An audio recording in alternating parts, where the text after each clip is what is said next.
The morning sun cast long shadows across Maple Street as 17-year-old Marcus Johnson walked toward the neighborhood park. His basketball bounced rhythmically against the sidewalk, creating a steady beat that matched his confident stride. Marcus had lived in this quiet suburban area for only 3 months, but he already knew every crack in the pavement and every house along his route to the court. The move to Willowbrook had been his father's idea. Commander David Johnson wanted his son to experience life in a stable neighborhood while he completed his final tour with the Navy SEALs. Marcus understood the reasoning, but adjusting to the mostly white suburb felt like learning to breathe underwater sometimes. Back in San Diego, diversity was normal. Here, he often felt like he was under a microscope. As Marcus approached the park, he noticed Mrs. Patricia Henley watering her prized rose garden. She was a woman in her early 50s with perfectly styled blonde hair and a wardrobe that screamed expensive taste. Her house sat directly across from the park entrance, giving her a clear view of everyone who came and went. Marcus had seen her watching him before, always with the same suspicious expression. Today was no different. Mrs. Henley's eyes followed Marcus as he entered the park, her grip tightening on the garden hose. She had been living in Willowbrook for 15 years and prided herself on knowing everyone and everything that happened in the neighborhood. The arrival of the Johnson family had disrupted her sense of order, though she would never admit her discomfort had anything to do with race. Marcus began his usual warm-up routine, dribbling the ball between his legs and taking practice shots. The court was empty except for him, which was typical for a Tuesday morning. Most kids his age were still getting ready for school, but Marcus had a late start today due to a doctor's appointment. He cherished these quiet moments when he could focus entirely on basketball without any distractions. The sound of the ball hitting the backboard echoed through the park. Marcus had been playing basketball since he was 8 years old, and the sport had become his refuge during the constant moves that came with military life. His father had been stationed everywhere from Virginia to California, and basketball was the one constant that helped Marcus make friends and feel at home wherever they landed. Mrs. Henley continued her garden work, but her attention remained fixed on Marcus. She noticed how he moved with athletic precision, how his shots rarely missed their mark, and how completely absorbed he became in his practice. Despite the obvious skill and dedication, all she could see was a young black man in what she considered her neighborhood. 20 minutes into his practice session, Marcus noticed a small group of elementary school children walking past the park on their way to the nearby school. They stopped to watch him play, their faces pressed against the chain-link fence that surrounded the court. Marcus smiled and waved, remembering how he used to watch older players with the same admiration when he was their age. One little girl with curly red hair called out, "You're really good. Are you going to play for the high school team?" Marcus jogged over to the fence, still bouncing his ball. "Thanks. I'm trying out next week." "What's your name?" he asked kindly. "Emma," the girl replied. "I live on Oak Street. Are you new here? I don't remember seeing you before." "Yeah, my family moved here a few months ago. I'm Marcus." He noticed the other children crowding around, their curiosity genuine and innocent. Unlike the adults in the neighborhood, these kids saw him simply as a skilled basketball player worth watching. "Can you teach me how to do that spin move?" asked a boy with glasses who couldn't have been older than 10. Marcus laughed. "Sure thing. It's all about practice and keeping your head up. You play basketball?" "A little bit. My dad set up a hoop in our driveway, but I'm not very good yet." Everyone starts somewhere. The key is to never give up and always work on the fundamentals. Marcus demonstrated a few basic moves through the fence, explaining each step clearly. The children watched intently, asking questions and cheering when he made particularly impressive shots. From her garden, Mrs. Henley observed this interaction with growing discomfort. She couldn't hear the conversation, but she didn't like seeing these children talking to Marcus. In her mind, she created a narrative where this teenager was somehow inappropriate or dangerous, despite the obvious joy and engagement of the kids. After about 10 minutes, the children realized they would be late for school and reluctantly said goodbye to Marcus. "Will you be here tomorrow?" Emma asked hopefully. "Probably around the same time," Marcus replied. "Good luck in school today." As the children hurried away, chattering excitedly about the basketball player they had met, Marcus returned to his practice. He worked on his free throws, imagining the pressure of a packed gymnasium during a crucial game. His father had taught him that mental preparation was just as important as physical conditioning. Mrs. Henley finished watering her roses, but remained outside, pretending to inspect her flower beds while keeping Marcus in her peripheral vision. She pulled out her phone and scrolled through her contacts, stopping at the number for neighborhood watch Captain Bob Stevens. She had been meaning to discuss the situation with him for weeks. Marcus was completely unaware of Mrs. Henley's scrutiny. He was lost in the rhythm of basketball, working through a series of drills his AAU coach had taught him. Each shot was deliberate and focused, part of his ongoing preparation for the upcoming tryouts. Moving to a new school as a senior was challenging enough without the added pressure of making the basketball team. But Marcus was determined to earn his spot through hard work and dedication. The morning grew warmer as Marcus continued his practice. He removed his hoodie, revealing a simple t-shirt with Navy Strong printed across the chest, a gift from his father before the latest deployment. The shirt was a source of pride for Marcus, representing not just his father's service, but the values of discipline and honor that had shaped his upbringing. A jogger passed by the park, offering a friendly wave that Marcus returned with a smile. This was the kind of interaction he hoped to have more of in Willowbrook. Simple, human connections that had nothing to do with assumptions or prejudices. The jogger was Mr. Martinez, a math teacher at the local high school who had recently heard about a talented new student potentially joining the basketball team. Mrs. Henley noticed the interaction and frowned. In her worldview, Marcus's presence somehow threatened the peaceful nature of the neighborhood, though she couldn't articulate exactly how or why. She had lived in Willowbrook long enough to remember when it was even more homogeneous than it was now, and change made her uncomfortable. Marcus finished his practice session with wind sprints across the court, pushing himself to maintain intensity even when fatigue set in. This was another lesson from his father. Excellence required giving maximum effort even when no one was watching.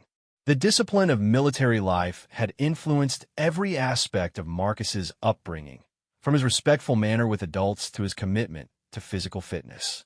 As he gathered his things to head home, Marcus felt satisfied with the morning's work. His shots had been falling consistently, his footwork felt sharp, and he had made a positive connection with some local kids. These small victories mattered in a place where he sometimes felt like an outsider looking in. Mrs. Henley watched Marcus leave the park, her mind already formulating the phone call she planned to make. She convinced herself that she was protecting the neighborhood, though deep down she knew her motivations were more complex and troubling than she wanted to admit. The sight of Marcus interacting with local children had particularly unsettled her, triggering fears and prejudices she rarely examined too closely. Marcus walked home along the tree-lined streets, appreciating the quiet beauty of Willowbrook even as he remained aware of how different it was from his previous neighborhoods. The houses were larger, the lawns more manicured, and the silence more complete than what he was used to. Sometimes he missed the energy and diversity of military-based communities, but he understood his father's desire to give him a more traditional high school experience. At home, Marcus found a note from his father explaining that he would be in meetings all day, but looked forward to hearing about the morning's practice over dinner. Commander Johnson was serving his final months before retirement, transitioning into a civilian role that would allow him to be more present for Marcus's senior year and college applications. The timing of this move to Willowbrook was partly about providing stability during this crucial period. Marcus spent the rest of the morning completing homework assignments and researching the basketball program at Willowbrook High School. Their team had made the state playoffs the previous year, and the coaching staff had a reputation for developing players who went on to compete at the college level. Making this team would not only provide Marcus with athletic opportunities, but also help him integrate more fully into the school community. Meanwhile, Mrs. Henley was inside her house, staring at her phone and rehearsing what she would say to Bob Stevens. She had decided that Marcus's interactions with neighborhood children warranted some kind of intervention, though she struggled to identify exactly what rules or laws might have been broken. Her discomfort was real, but translating it into actionable concerns required a level of creativity that made her increasingly uncomfortable. The afternoon passed quietly for Marcus as he prepared for school the next day and continued working on college application essays. His father had always emphasized the importance of education alongside athletics, and Marcus took his academic responsibilities seriously. The transition to Willowbrook High had been academically smooth, with teachers recognizing his strong preparation and study habits. As evening approached, Mrs. Henley finally made her decision. She would call Bob Stevens and express her concerns about the teenager who had been using the park. She would frame it as a safety issue, focusing on the importance of knowing who was in their neighborhood and ensuring that all activities were appropriate. The fact that Marcus had done nothing wrong would be a detail she would carefully omit from the conversation. Marcus, meanwhile, was setting the table for dinner and looking forward to sharing his day with his father. He had no idea that his simple morning of basketball practice had set in motion a series of events that would soon test everything his father had taught him about dignity, composure, and standing up for what was right. The quiet neighborhood that seemed so peaceful on the surface was about to reveal some of the tensions and prejudices that lay beneath its manicured exterior. The stage was being set for a confrontation that would challenge assumptions, reveal character, and ultimately demonstrate that heroism sometimes comes from the most unexpected places. Marcus had spent his morning practicing basketball and dreaming about his future, completely unaware that his biggest test would come not on the court, but in defending his right to simply exist in the place he was trying to call home. The next morning arrived with the same golden sunshine that had blessed Marcus's previous practice session. He grabbed his basketball and headed toward the park, looking forward to another productive workout before school. The routine was becoming familiar now. The walk through quiet streets, the satisfying bounce of the ball on pavement, and the anticipation of losing himself in the rhythm of shooting and drilling. Mrs. Patricia Henley had already positioned herself strategically in her front yard, armed with a pair of gardening shears and a predetermined mission.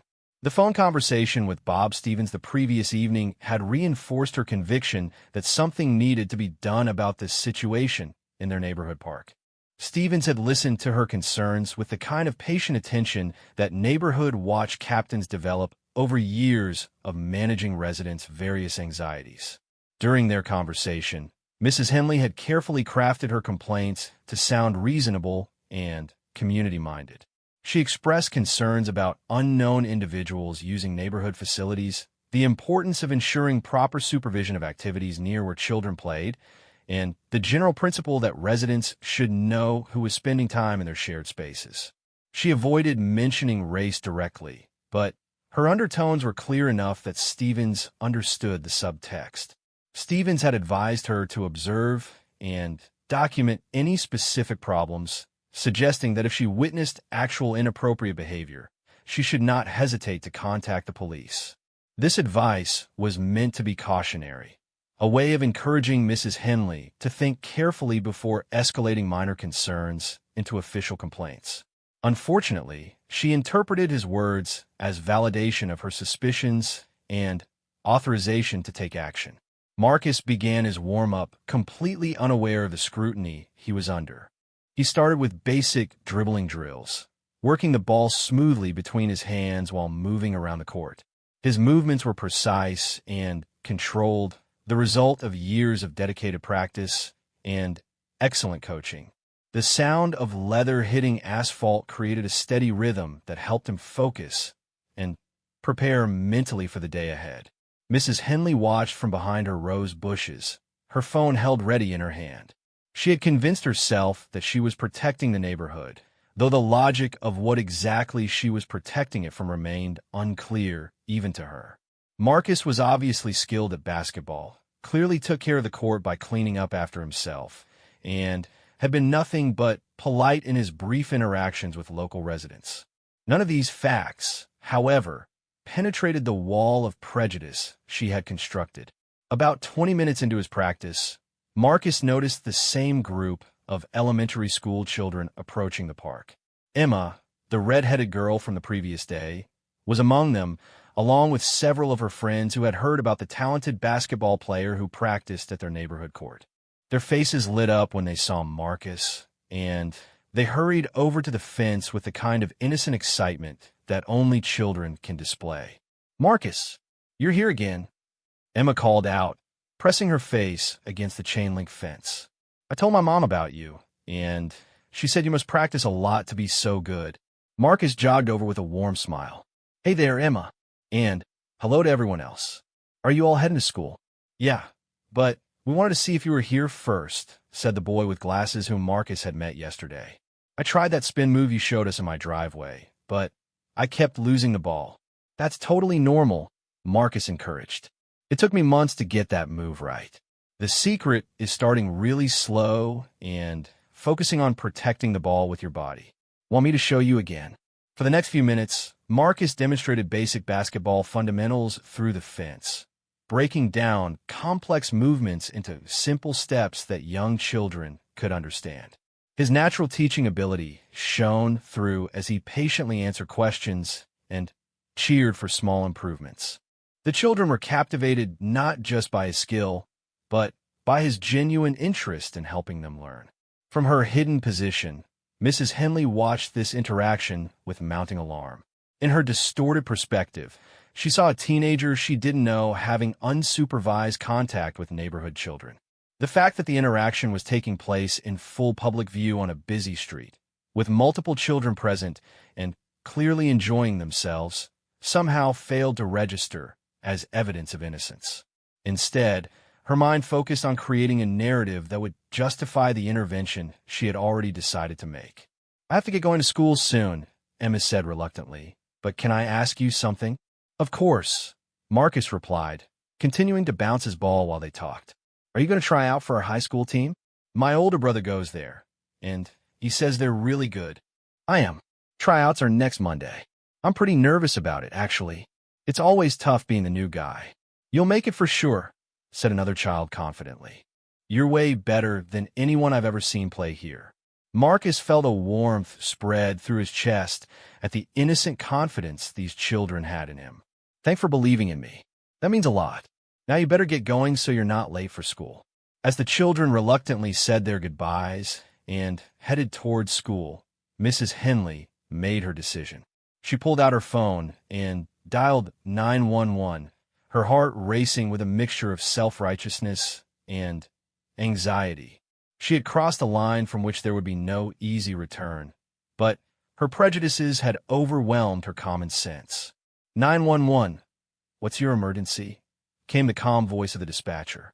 "I need to report a suspicious person in Willowbrook Park," Mrs. Henley said, trying to keep her voice steady. "There's a young black male here who's been approaching children. I'm concerned for their safety. Can you describe what you witnessed, ma'am? Was anyone threatened or harmed?" Mrs. Henley hesitated for a moment, knowing that she was about to misrepresent what she had actually seen. "He was talking to several children through the fence. They seem to know him, but I don't recognize him from the neighborhood. I'm worried about what his intentions might be." "Is he still in the area?" "Yes, he's still at the basketball court. I live across the street, so I can see everything." "Okay, we'll send an officer to check it out.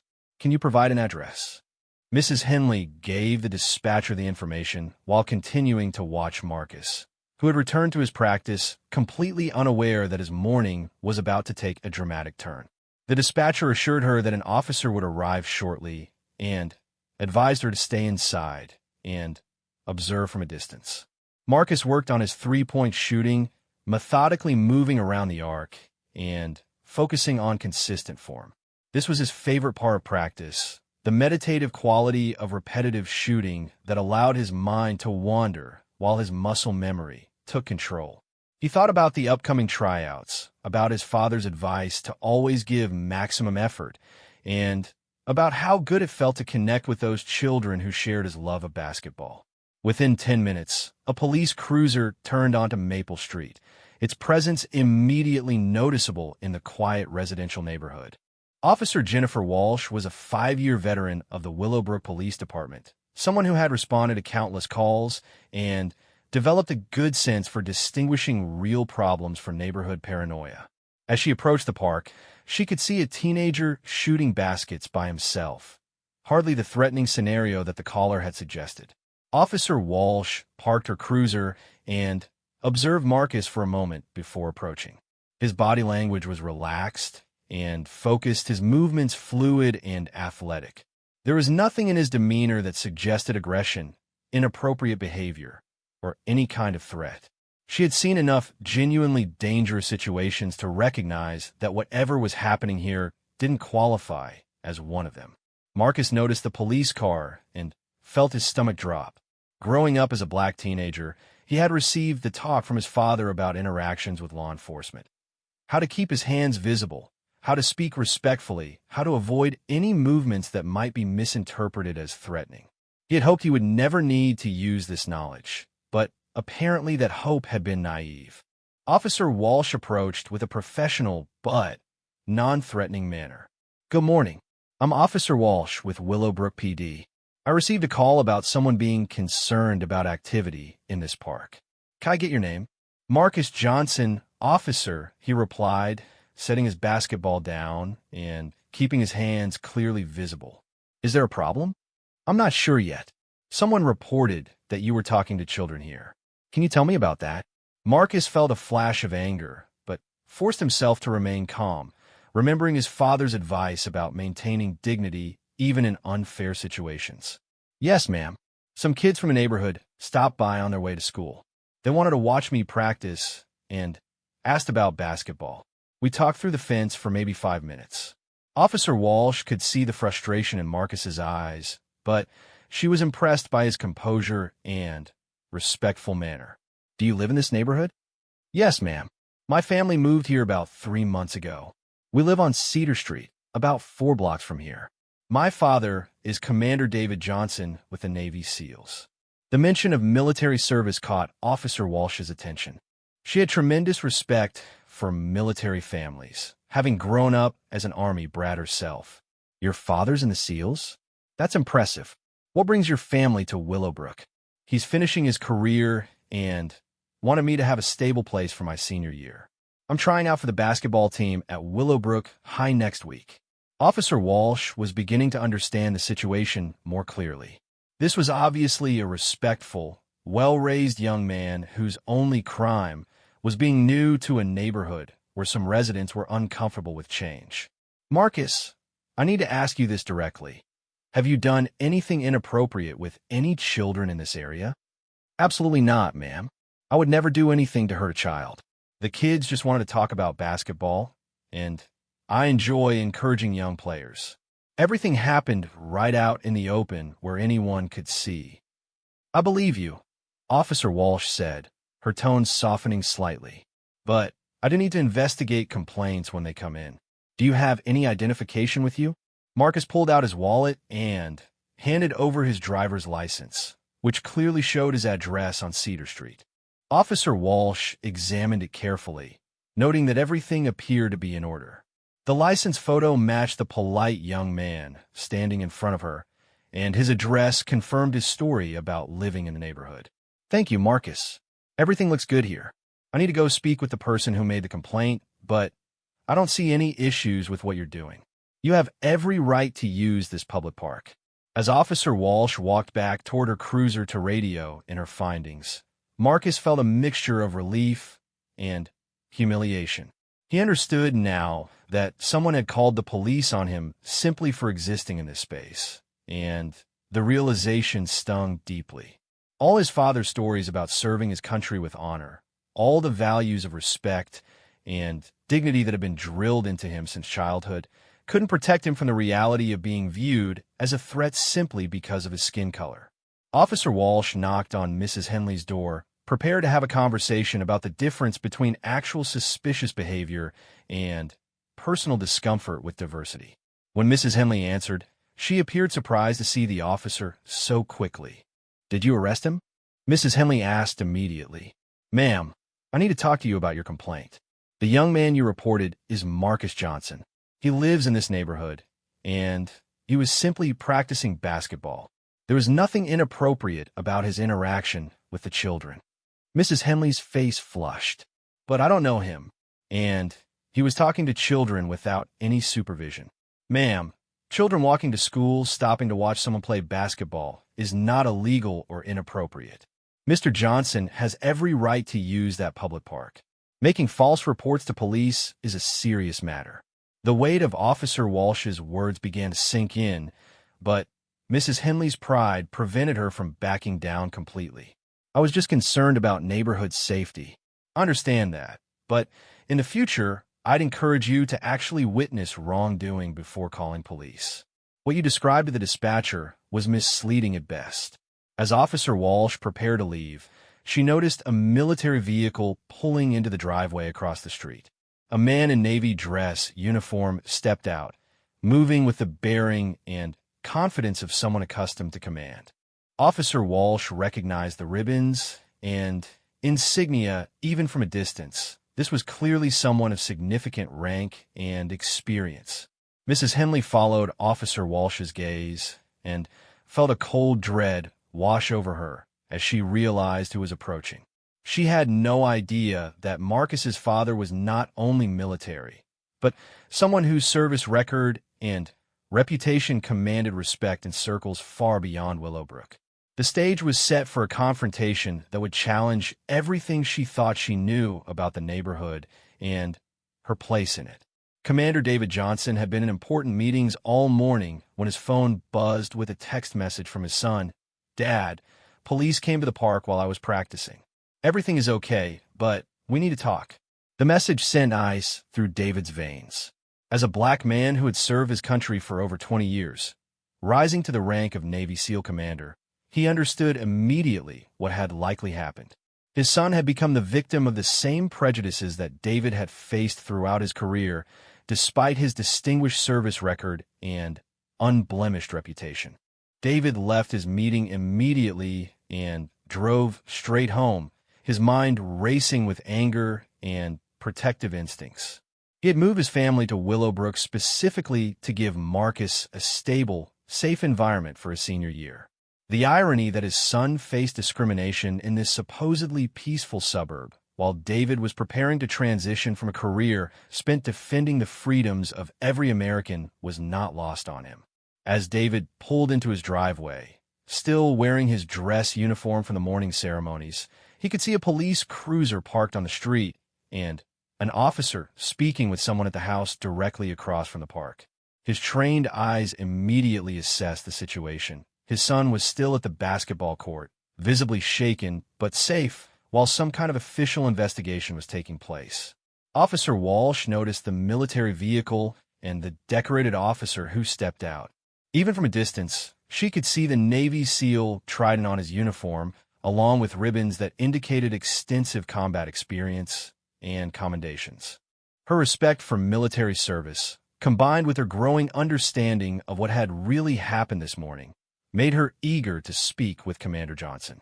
Mrs. Henley felt her confident indignation beginning to crumble as she watched the imposing figure cross the street toward them. This was clearly Marcus's father, and everything about his bearing suggested someone accustomed to command and respect. The uniform, the decorations, the purposeful stride, all of it contradicted every assumption she had made about Marcus and his family. Officer Walsh? Commander Johnson approached with the kind of controlled professionalism that came from years of high-stakes leadership. I'm Commander David Johnson, Marcus's father. I understand there was an incident involving my son. Yes, sir. I responded to a complaint about your son's presence in the park. After investigating, I found no wrongdoing whatsoever. Your son was completely appropriate and respectful throughout our interaction. David's jaw tightened slightly. What was the nature of the complaint? Officer Walsh glanced at Mrs. Henley, who was standing frozen in her doorway, clearly wishing she could disappear. The caller reported suspicious behavior involving interaction with children. However, What actually occurred was your son briefly speaking with neighborhood kids who were interested in watching him practice basketball. Everything took place in full public view. I see. David's voice remained calm, but there was steel beneath the surface. And who made this complaint? Mrs. Henley found herself forced to step forward. I did. I was concerned about children's safety. David turned his full attention to Mrs. Henley, and she immediately understood why he had risen to command elite military units. His presence was commanding without being aggressive, authoritative without being threatening. Mom, I'm Commander David Johnson. Can you explain to me exactly what my son did that made you feel children were unsafe? Mrs. Henley stammered, suddenly, realizing how her complaint sounded when she had to explain it to the father of the boy she had accused. He was talking to them through the fence. I didn't know who he was. Did he touch any of the children? No. Did he ask them to come closer or go anywhere with him? No. Did any of the children appear frightened or uncomfortable? No, but did he use inappropriate language or make any threatening gestures? Mrs. Henley's voice dropped to barely a whisper. No. David let the silence hang for a moment before continuing. Ma'am, I've spent 22 years serving this country. I've led men in combat situations where life and death decisions had to be made in seconds.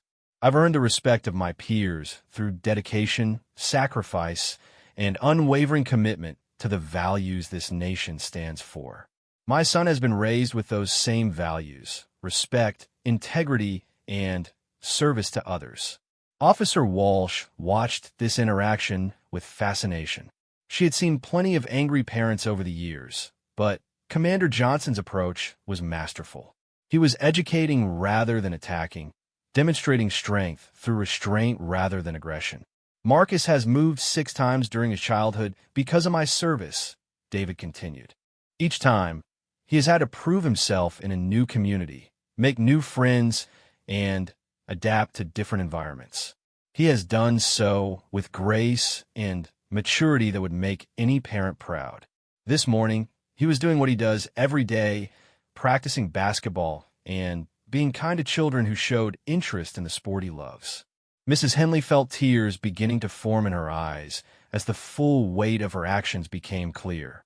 Commander Johnson, I'm not finished, David said quietly but firmly. When you called the police on my son, you weren't just questioning his behavior. You were questioning my parenting, my character, and my family's right to exist peacefully in this neighborhood. You made assumptions based on his appearance rather than his actions. You turned a moment of joy, children learning about basketball from a skilled young player, into a criminal investigation. Marcus had been watching this conversation from the basketball court, unable to hear the words, but reading the body language clearly. He could see his father's controlled anger, the police officer's respectful attention, and the woman's growing distress. Despite his own hurt and humiliation, Marcus felt a surge of pride watching his father handle the situation with such dignity and authority. Officer Walsh decided to interject. Commander Johnson, I want you to know that your son conducted himself with exceptional maturity during our interaction. His respect and composure reflect very well on his upbringing. Thank you, Officer Walsh. That means a great deal to me. David's expression softened slightly toward the police officer before returning his attention to Mrs. Henley. Ma'am, I need you to understand something. My son is a 17-year-old young man trying to finish high school and earn a basketball scholarship to college. He's polite, hardworking, and has never been in trouble in his life. When you see him in that park, you're not seeing a threat. You're seeing a kid pursuing his dreams in the same way any other teenager would. Mrs. Henley finally found her voice again. I think I made a mistake. You didn't make a mistake, David replied. Mistakes are accidents. You made a choice based on prejudice. The question now is what you're going to do about it.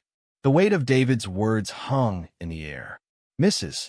Henley realized that this was a moment that would define not just her relationship with the Johnson family, but her understanding of herself and her place in the community.